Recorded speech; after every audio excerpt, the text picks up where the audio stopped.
नमस्कार मित्रांनो, मी मृण्मयी 10वी अ भाग 22च्या रिकॅपमध्ये तुमचं खूप स्वागत करते. आजच्या भागात आपण पाहिलं, ज्योती तिच्या वडिलांना घेऊन शाळेत येते आणि शाळेत आल्यानंतर तिचे वडील सगळ्यांनाच ओरडतात की माझ्या मुलीला असं कसं कोणीही प्रपोज करू शकेल. शाळेवर ते आरोप करतात आणि म्हणतात मधुकरला आम्ही पोलीस स्टेशनलाच नेऊ. त्यावर कांबळे सर त्यांना सांगतात की असं काही करू नका. तेवढ्यात कुळकुटे सर तिथे येतात आणि त्या मुलीच्या वडिलांचे समर्थन करत ते म्हणतात की या मुलांना आपण पोलीस स्टेशनलाच न्यायला हवे. हा मधुकर तर ह्याच्या खूप चुका झालेल्या आहेत, पण हा काही ऐकत नाही. त्यावर ज्योतीचे वडील म्हणतात तुमच्यासारखे शिक्षक असायला हवेत, नाहीतर काही शिक्षक आहेत की ज्यांचं लक्षच नाही आहे मुलांकडे. मधुकरच्या वडिलांनी माफी मागून सुद्धा माफ करत नसल्याने अभिजितचा भाऊ दादा त्यामध्ये बोलतो आणि तो म्हणतो मुलांची यामध्ये काहीही चूक झालेली नाही आहे.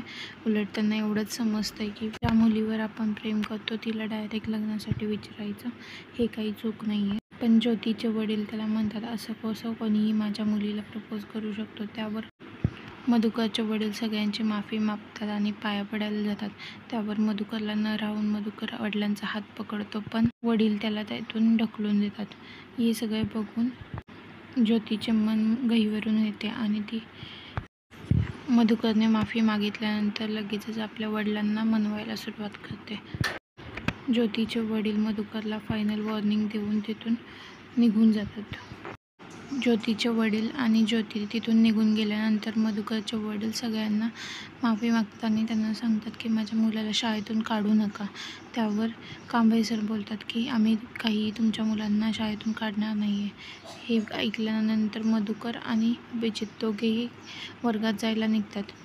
वर्गात जाताना मधुकर आणि अभिजित दोघांमध्ये बोलणे होते. झालेल्या कृतीबद्दल त्यांना पश्चाताप होतो आणि ते दोघेही आपापल्या वर्गात जायला निघतात.